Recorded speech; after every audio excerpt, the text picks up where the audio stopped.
তমলুক সাংগঠনিক জেলার নতুন সভাপতি হতে চলেছেন মলয় সিনহা।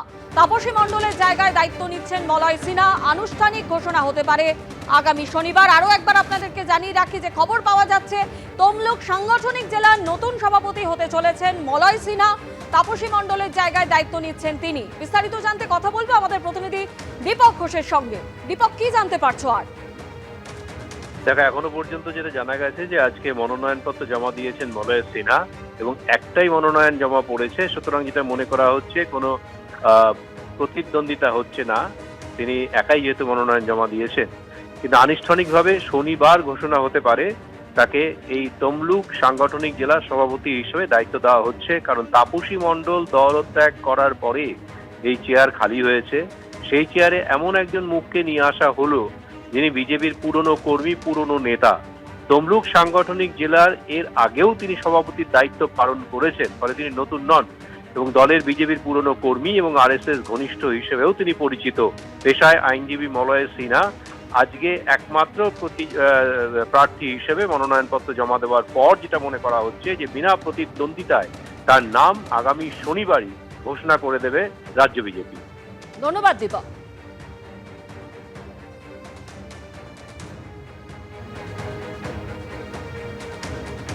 যেমনটা আপনাদের জানাচ্ছিলাম কিছুক্ষণ আগেই, তমলুক সাংগঠনিক জেলার নতুন সভাপতি হতে চলেছেন মলয় সিনহা।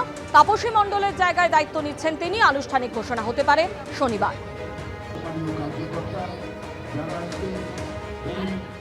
বিজেপি ছেড়ে তৃণমূলে যোগদান করার পরে বড় দায়িত্ব হলদিয়ার বিধায়ক তাপসী মণ্ডলকে। নারী কল্যাণ দপ্তরের আন্ডারটেকিং চেয়ারপারসন করা হলো তাকে। হলদিয়াকে আমি শুভেন্দু অধিকারীর থেকে বেশি চিনি, ভোটে কি হবে তখনই দেখা যাবে। জেলা সভাপতি না করার জন্য দল ছেড়েছি, এটা মিথ্যে বলা হচ্ছে। বিধায়ক পদ থেকে পদত্যাগ করার প্রশ্নই ওঠে না। শুভেন্দু অধিকারীর পরিবারের অনেকেই তো দলত্যাগ করার পরও পদত্যাগ করেননি। বিজেপি থেকে তৃণমূলে যোগ দেওয়ার পর বললেন তাপসী মণ্ডল। বিজেপি থেকে তৃণমূলে যোগ দেবার পর তাপসী মণ্ডল তাকে তৃণমূল কংগ্রেসের তরফ থেকে নারী কল্যাণ দপ্তরের আন্ডারটেকিং চেয়ারপারসন করা হলো। বিজেপি ছেড়ে তৃণমূলে যোগদান করার পরই বড় দায়িত্ব দেওয়া হলো হলদিয়ার বিধায়ক তাপসী মণ্ডলকে। তিনি আরো বলেছেন, হলদিয়াকে আমি শুভেন্দু অধিকারীর থেকে বেশি চিনি, ভোটে কি হবে তখনই দেখা যাবে। জেলা সভাপতি না করার জন্য দল ছেড়েছি, এটা মিথ্যে বলা হচ্ছে। বিধায়ক পদ থেকে পদত্যাগ করার প্রশ্নই ওঠে না। শুভেন্দু অধিকারীর পরিবারের অনেকেই তো দলত্যাগ করার পরও পদত্যাগ করেননি। বিজেপি থেকে তৃণমূলে যোগ দেওয়ার পর বললেন তাপসী মণ্ডল। আজকেও দেখলাম যে আপনাকে একটা দায়িত্ব দেওয়া হয়েছে, সরকারের একটা নারী। হ্যাঁ, সেই দায়িত্ব আমি যথাযথভাবে পালন করার চেষ্টা করব, পালন করতে চাই, কাজ করব। আপনি আসার কয়েক ঘন্টার মধ্যেই কিন্তু এত বড় একটা গুরু দায়িত্ব পেলেন। আমাকে ভরসা করেছেন, এজন্য আমি ওনাকে আমার পক্ষ থেকে অনেক বেশ শ্রদ্ধা জানাই, সম্মান জানাই যে উনি আমাকে দলে নেওয়ার পরেই আমার ওপরে এত বড় একটা দায়িত্ব দিয়েছেন, ভরসা করেছেন। এই ভরসার মর্যাদা আমি রাখবো।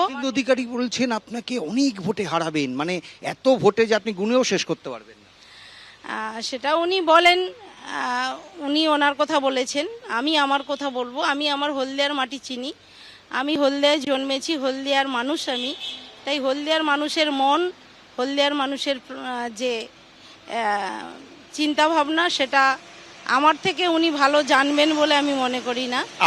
আপনি সিপিএম এর বিধায়ক ছিলেন, আপনি তারপরে বিজেপির বিধায়ক ছিলেন বললাম, এবং ভবিষ্যতে যদি প্রার্থী হন তাহলে তৃণমূল কংগ্রেসের প্রার্থী হবেন। আপনি বোধহয় একমাত্র যিনি 3টে দল করার অভিজ্ঞতা আপনার রয়েছে।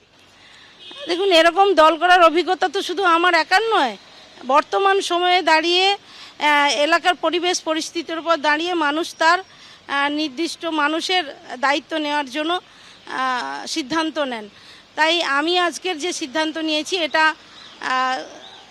পক্ষান্তরে আমার ক্ষেত্রে হয়তো প্রথম নতুন, কিন্তু শুভেন্দুবাবুও তো 3টে দল পরিবর্তন করেছেন। যখন আপনি বিজেপির বিধায়ক ছিলেন, দলত্যাগী বিধায়কদের নিয়ে যখন আপনারা অভিযোগ জানিয়েছিলেন স্পিকারের কাছে, তাতে আপনারও সই ছিল যে যারা দলত্যাগ করছেন তাদের আগে উচিত পদত্যাগ করা। আপনি কি এই যে দলত্যাগ করলেন, পদত্যাগ করবেন?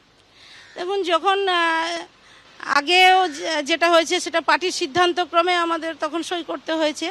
সেখানে যখন যারা গেছে তাদেরও দলত্যাগের কোনো রকম পরিবেশ তৈরি হয়নি, তাই আমার ক্ষেত্রেও সেই পরিবেশ তৈরি হওয়ার কোনো জায়গা আছে বলে আমি মনে করি। আগে যারা বিজেপি ছেড়ে তৃণমূলে গেছেন তারাও যেহেতু তৃণমূল ছেড়ে তো বিজেপিতেও এসছে, তাহলে তাদেরও তো সেইটা হয়নি।